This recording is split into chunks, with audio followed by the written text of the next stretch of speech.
नमस्कार विद्यार्थी मित्रों, स्वागत है मेरे यूट्यूब चैनल में। कक्षा 7 काव्य 5 हिंद देश के निवासी। इस काव्य में भारत एक निराला देश है। निराला मीन्स अलग। यहाँ अनेक जातियों, धर्मों और भाषाओं के लोग रहते हैं। यहाँ हिंद देश के निवासी, निवासी मीन्स रहवासी, रहने वाले, यानी हिंद देश मीन्स भारत देश, भारत देश में रहने वाले। इस काव्य में प्रकृति के भी अलग अलग रूप पाए जाते हैं। ये बात बताई गई है। प्रकृति में इतनी विविधता के बावजूद यहाँ हमें एकता देखने को मिलती है, यानी कि हमारे देश में कई जाति के लोग रहते हैं। उनके रंग, रूप, वेश, भाषा चाहे अनेक हैं, फिर भी सब एक हैं। यहाँ सब लोग हिल मिल के रहते हैं, यानी कि मिलजुल कर रहते हैं। इस कविता में हमारे देश का यही निरालापन बताया गया है। निरालापन मीन्स अलग बात, यानी कि भिन्न भिन्न, अलग अलग, भिन्न भिन्न, इसे डिफरेंट भी कह सकते हैं हम। तो इस काव्य में जो हिंद देश के, भारत देश के रहने वाले जो लोग हैं, जन माने लोग, वे सब एक बताए गए हैं। तो इस काव्य को हम देखेंगे। काव्य में विविधता में एकता हमारे देश की विशेषता है, यानी कि विविधता, भिन्न भिन्न, उसमें भी एकता, हमें जो एकता देखने को मिलती है वह हमारे देश की विशेषता है। साथ ही विकास और शक्ति की परिचायक भी है, यानी कि साथ साथ हमारा देश आज प्रगति और विकास भी करता है। इस शक्ति की परिचायक, यानी कि वह परिचित भी करता है। मानवीय एवं प्राकृतिक विविधताएं होने पर भी उसमें अभिन्न एक सूत्रता है, यानी कि मानवीय एवं प्राकृतिक विविधता होने पर भी उसमें अभिन्न एक सूत्रता, यानी सब एक सूत्र में पिरोए हुए हमें मिलते हैं। उन सब लोगों में एकता का भाव हमें देखने को मिलता है। विभिन्न दृष्टांतों द्वारा इस काव्य में भारत की भव्यता एवं दिव्यता का गान किया गया है, यानी कि विभिन्न माने अलग अलग, दृष्टांत मीन्स एग्जाम्पल द्वारा इस काव्य में हमें भारत की भव्यता को यहाँ बताया गया है, उजागर किया गया है। तो हम देखेंगे इस काव्य को। काव्य में जो काव्य का गान है, मैं आपको एक अलग वीडियो आपके ग्रुप में रख दूंगा, उसे आप सीख सकते हैं। तो यहाँ काव्य में बताया गया है कि हिंद देश के निवासी सभी जन एक हैं, रंग रूप वेश भाषा चाहे अनेक हैं। बेला गुलाब जूही चंपा चमेली, प्यारे प्यारे फूल गूंथे माला में एक हैं। यानी कि इस पहली 4 पंक्ति में बताया गया है कि भारत देश में जो रहने वाले सभी लोग हैं वह एक हैं। उनके रंग, रूप, पहनावा मीन्स जो पहनते हैं वह, पहनावा मीन्स जो पहनते हैं, और भाषाएं, भाषा मीन्स बोलियां, भले ही उनकी अलग अलग हो लेकिन वे सब एक हैं। दूसरी 2 लाइन में कि बेला गुलाब चूही चंपा चमेली, प्यारे प्यारे फूल गूंथे माला में एक हैं। यानी कि यहाँ माला का एग्जाम्पल दिया गया है कि ये सब जो फूल है वह माला में गूंथे गए हैं, वह एक है। यानी कि बेला, गुलाब, जूही, चंपा, चमेली आदि फूल अलग अलग होते हैं, आदि फूल अलग अलग होते हैं, परंतु ये प्यारे प्यारे फूल माला में गूंथने पर वह एक बन जाते हैं। उसी तरह अलग अलग होकर भी सारे भारतवासी एक हैं, भले ही वह अलग अलग हैं, उनके रंग, रूप, वेश, भाषा वह अलग अलग है, लेकिन सारे भारतवासी एक हैं। आगे बताते हैं, कोयल की कूक न्यारी पपी है कि टेर प्यारी, गा रही तराना बुलबुल राग मगर एक है।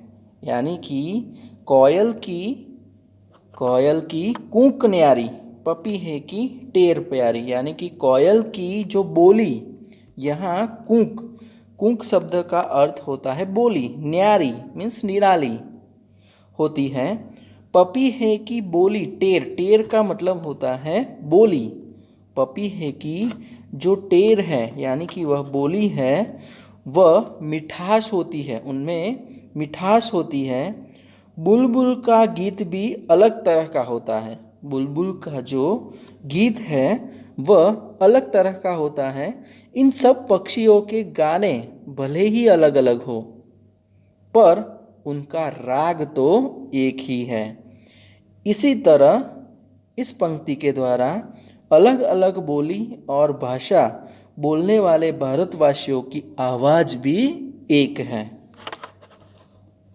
तो ये जो हमने पंक्तियाँ पढ़ी उसमें जो आने वाले शब्द हैं, यानी कि जैसे हमने आगे देखा कि हिंद देश के निवासी, निवासी शब्द का अर्थ होता है रहने वाला। दूसरा शब्द है जन, जन, जन का मतलब होता है लोग। आगे रंग रूप वेश भाषा, वेश माने कि उनके जो पहनावे होते हैं वो वेश। बेला, गुलाब, जूही, चंपा, चमेली, ये सब फूल से आप परिचित हैं। फूल गूंथे, गूंथना मीन्स पिरोना, जैसे हम फूलों की माला गूंथना, गूंथना शब्द, गूंथे, गूंथना शब्द का अर्थ होता है पिरोना। जैसे हम फूलों की माला बनाते हैं, धागे में पिरोते हैं, ठीक है, उसे गूंथना बोलते हैं। कोयल की कूक, कूक शब्द का अर्थ होता है बोली। पपी है कि टेर प्यारी, टेर शब्द का अर्थ होता है भी बोली। गा रही तराना बुलबुल राग मगर एक है। यहाँ तराना शब्द आया है, तराना शब्द का भी मतलब होता है गान, गीत, उसे गीत, सॉन्ग भी कह सकते हैं, ठीक है। बाकी की आगे पंक्तियां में बताते हैं। गंगा यमुना ब्रह्मपुत्र कृष्णा कावेरी, यहाँ नदियों की बात बताई गई है विद्यार्थियों। गंगा यमुना ब्रह्मपुत्र कृष्ण कावेरी, जाके मिल गई सागर में हुई सब एक हैं। यानी कि ये जो सारी नदियाँ हैं वो लास्ट में, अंत में जाकर कहाँ मिल गई है, सागर में मिल गई है।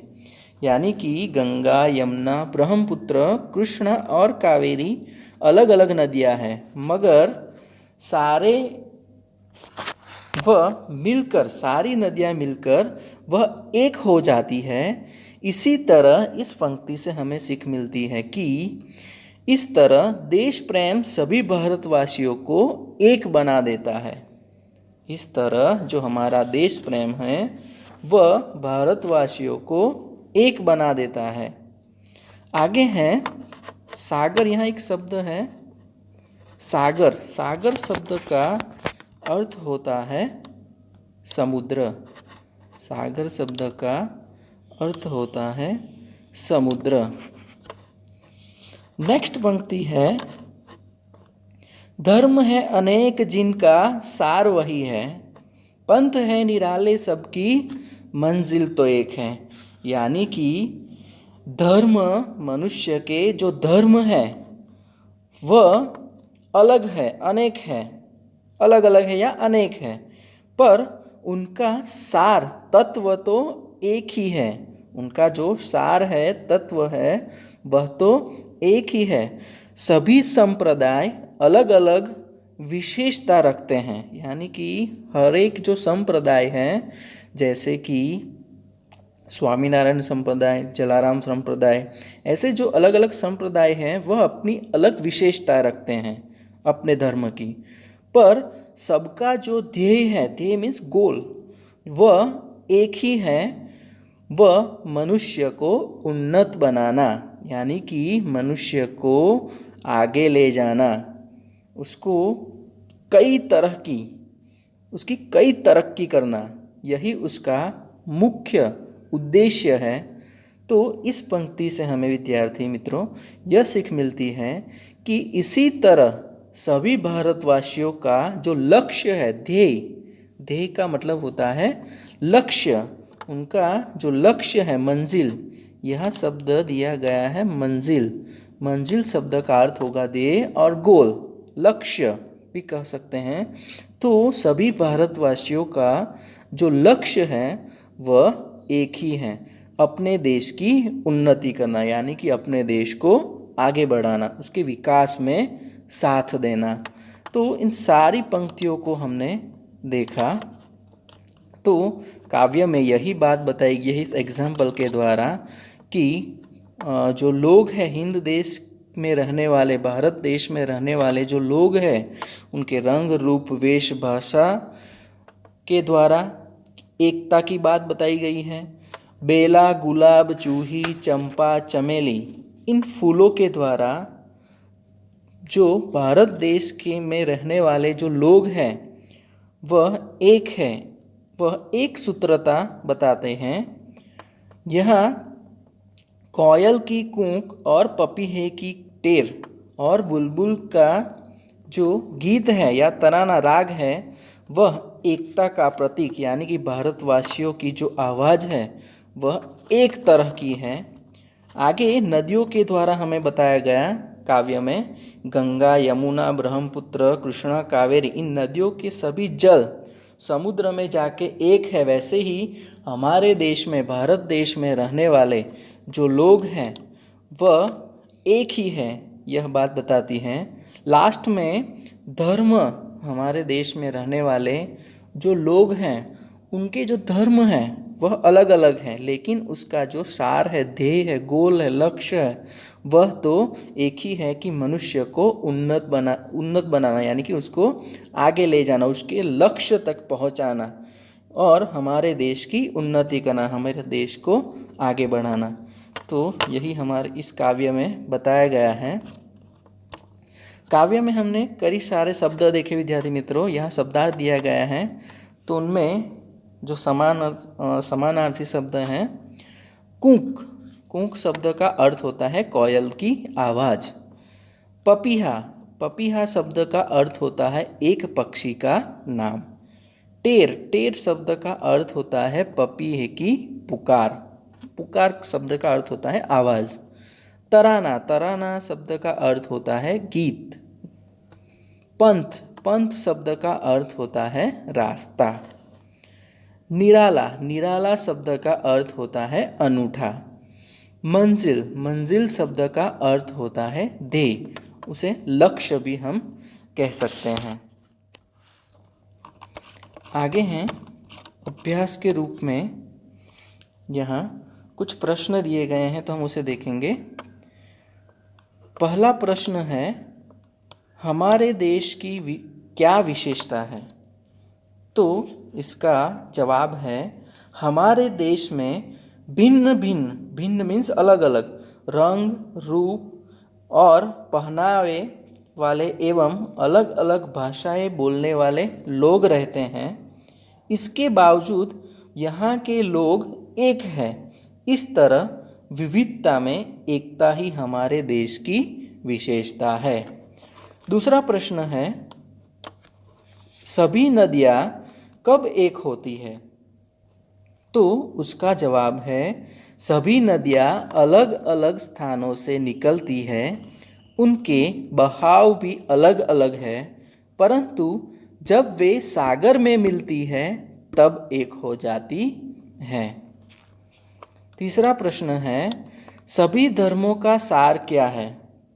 तो उसका जवाब है, सभी धर्मों का सार एक ही है, मनुष्य को बुराइयों से दूर रखना और उसे उन्नत बनाना।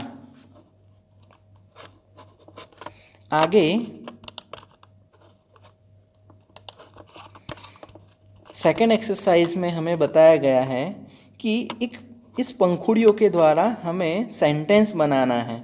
शब्द पंखुड़ियों को उचित क्रम में रखकर वाक्य बनाइए, यानी कि उसको उचित जगह पर रखकर हमें सेंटेंस बनाना है। तो पहली जो पंखुड़िया है उसका हम सेंटेंस बनाएंगे, उनमें से 3 सेंटेंस बनेंगे। तो देखेंगे, पहला एग्जाम्पल है उसके द्वारा। पहला एग्जाम्पल में है, हम भारत देश के निवासी हैं। हम भारत देश के निवासी हैं। पहला सेंटेंस है, हम भारत देश के निवासी हैं। दूसरा, ये पहला खत्म हो गया। अब ये दूसरा सेंटेंस, दूसरे में सेंटेंस बनेगा, कोयल की आवाज़ मधुर होती है। कोयल की आवाज़ मधुर होती है। तीसरा,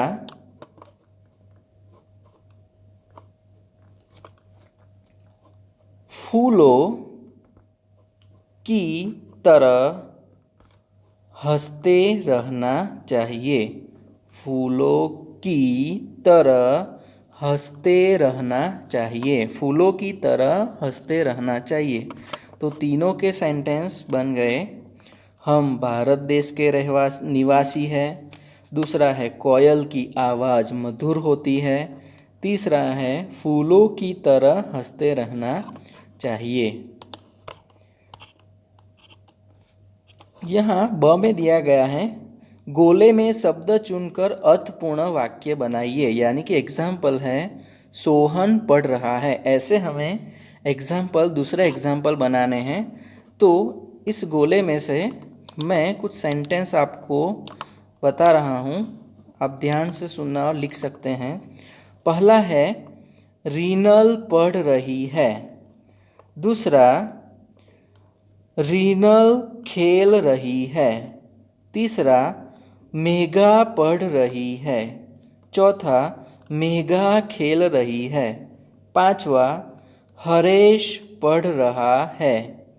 हरेश खेल रहा है। सोहन खेल रहा है। सोहन पढ़ रहा है। तो ऐसे कई सेंटेंस गोले में से बनते हैं विद्यार्थी मित्रों। आप भी अपनी नोटबुक में बनाइए। नेक्स्ट एक्सरसाइज है, काव्य पंक्तियों का भावार्थ समझाइए। काव्य पंक्तियों का भावार्थ विद्यार्थी मित्रों मैं आपको यहाँ समझा देता हूँ। फिर भी मैंने जब काव्य एक्सप्लेन किया तो भी बताया था, लेकिन यहाँ आया है तो मैं आपको समझा देता हूँ। हिंद देश के निवासी सभी जन एक हैं, रंग रूप वेश भाषा चाहे अनेक है। इसका भावार्थ है, यानी कि इसका अर्थ है, भारत देश में रहने वाले लोगों के रंग रूप, पहनावे और भाषाएं भले ही अलग अलग हो, परंतु वे सब लोग एक हैं। यहाँ रहने वाले सभी लोगों की मातृभूमि भारत ही है। यही उसका अर्थ है। आगे यहाँ चौथी एक्सरसाइज में बताया गया है कि औरत और लड़की के स्थान पर क्रमशः आदमी और लड़का रखकर परिच्छेद फिर से लिखिए। तो ये आप अपनी नोटबुक में लिख सकते हैं। एक इजी है कि आपको औरत की जगह लड़की रखना है और आदमी की जगह लड़का रखना है। ठीक है विद्यार्थी मित्रों, तो अब आपकी नोट में ये लिखना है। अब है स्वाध्याय। स्वाध्याय में प्रश्न दिए गए हैं, तो आप ध्यान से उसका आंसर या जवाब सुनना। ठीक है, पहली एक्सरसाइज में प्रश्नों के उत्तर लिखिए। तो पहला जो क्वेश्चन है, हिंद वासियों में कैसी विविधताएं हैं, तो उसका जवाब है, हिंदवासी अलग अलग रंग और रूप के हैं, उनके पहनावे अलग अलग हैं, वे अलग अलग भाषा बोलते हैं, वे अलग अलग धर्मों को मानते हैं। इस प्रकार हिंदवासियों में अनेक प्रकार की विविधताएं हैं। दूसरा क्वेश्चन है, माला में कौन कौन से फूल एकरूप हुए हैं, तो उसका जवाब है, माला में बेला, गुलाब, जूही, चंपा, चमेली आदि तरह तरह के फूल एक रूप है। तीसरा, इस कविता में किन किन नदियों का उल्लेख है? उसका जवाब है, इस कविता में गंगा, यमुना, ब्रह्मपुत्र, कृष्णा और कावेरी नदियों का उल्लेख किया गया है। चौथा क्वेश्चन है, नदियों से हमें क्या संदेश मिलता है? तो इसका जवाब है, हमारे देश में अनेक नदियां हैं, उनका उद्गम स्थान यानी कि निकलना उद्गम स्थान अलग अलग है। वे अलग अलग मार्गों से बहती है, लेकिन अंत में वे सागर में मिलकर एक हो जाती है। इन नदियों से हमें यह संदेश मिलता है कि जैसे नदियाँ अलग अलग होकर भी एक हो जाती हैं, उसी तरह हम भारतवासी अलग अलग होने पर भी एक होकर रहें, यही संदेश मिलता है। नेक्स्ट एक्सरसाइज है 2। कोष्टक में जो शब्द समानार्थी नहीं हैं उन पर गहरा कीजिए, मीन्स सर्कल कीजिए और समानार्थी शब्दों का वाक्य प्रयोग कीजिए। यानी कि इसमें जो समानार्थी शब्द नहीं है उसको आपको सर्कल करना है ऐसे, और जो समानार्थी शब्द है उसका आपको सेंटेंस बनाना है। जैसे कि पहला बॉक्स है, उनमें हम देखेंगे कि पंथ, राह और रास्ता तीनों समानार्थी शब्द हैं, लेकिन पैर शब्द समानार्थी नहीं है, तो उसको हम गहरा बनाते हैं, सर्कल कर देते हैं। ठीक है, अब ये तीन जो शब्द हैं उसका वाक्य बनाते हैं। पहला है पंथ, तो उसका वाक्य है, यह पंथ सरल नहीं है। दूसरा, राह, मुझे नई राह मिल गई। तीसरा है रास्ता, यह सीधा रास्ता है। दूसरा कोष्टक है विद्यार्थी मित्रों, देखेंगे उसमें कुसुम, पुष्प और फूल ये तीनों शब्द समानार्थी शब्द हैं, लेकिन कांटा शब्द नहीं है, तो उसको हम सर्कल करेंगे। अब ये तीन शब्द का सेंटेंस बनाएंगे। पहला है कुसुम, यह चमेली का कुसुम है। पुष्प, कमल के पुष्प जल में होते हैं। तीसरा फूल, यह कितना प्यारा फूल है। तीसरा कोष्टक है विद्यार्थी मित्रों, तो अनूठा, अनोखा और निराला ये तीनों समानार्थी शब्द हैं। यहाँ जो आम शब्द है वो अलग है, तो उसको सर्कल करेंगे। अब ये तीनों का सेंटेंस, अनूठा, यह चर्चा के लिए अनूठा विषय है। दूसरा अनोखा, उसने अनोखा रास्ता पकड़ा। तीसरा है निराला, आपका हर ढंग निराला है। चौथा कोष्टक हम देखेंगे, उसमें जन, मनुष्य, मानव ये तीनों समानार्थी शब्द हैं। जो चौथा शब्द स्त्री है वह समानार्थी नहीं, तो उसको हम सर्कल करेंगे।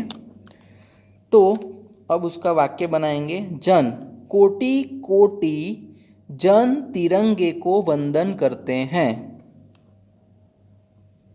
मनुष्य, दुनिया में तरह तरह के मनुष्य हैं।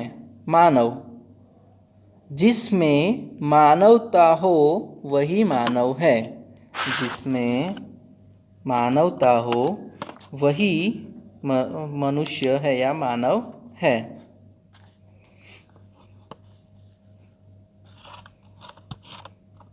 भाषा संस्था में है विद्यार्थियों, आप पढ़ सकते हैं। यहाँ ग्रामर है कुछ। उपयुक्त संवाद में पहला तो आपको सिर्फ पढ़ना ही है।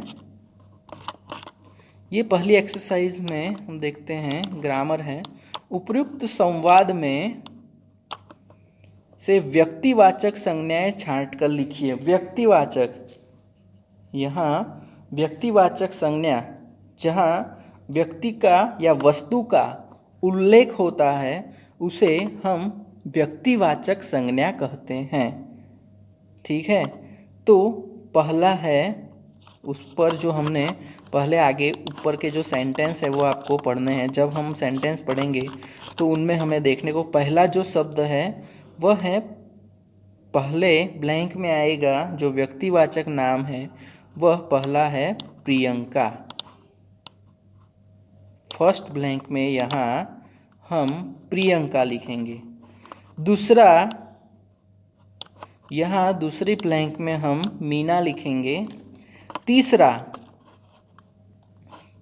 तीसरा जो शब्द है वो है सीमा, यानी कि यहाँ तीसरा शब्द जो दिया गया है वह है सीमा, यानी कि तीसरे में हम लिखेंगे सीमा।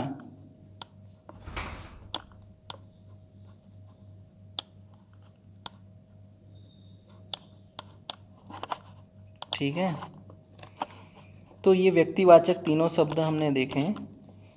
अब नेक्स्ट है दूसरा कि इन व्यक्तिवाचक संज्ञा शब्दों के लिए जिन शब्दों का प्रयोग किया गया है उनकी सूची बनाइए। तो आपको उसके लिए आपको एक लिस्ट बनानी है, वो आप बना सकते हैं। जैसे कि पहला है प्रियंका के लिए, तो उसमें आप लिख सकते हैं आप।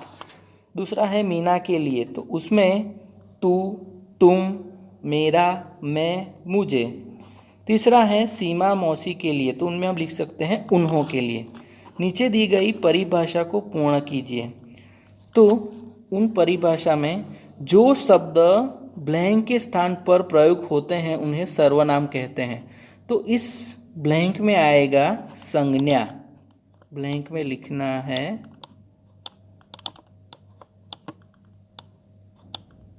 संज्ञा। ब्लैंक में क्या आएगा? संज्ञा। ब्लैंक में हम संज्ञा लिख सकते हैं। ठीक है, तो ब्लैंक में संज्ञा आएगा।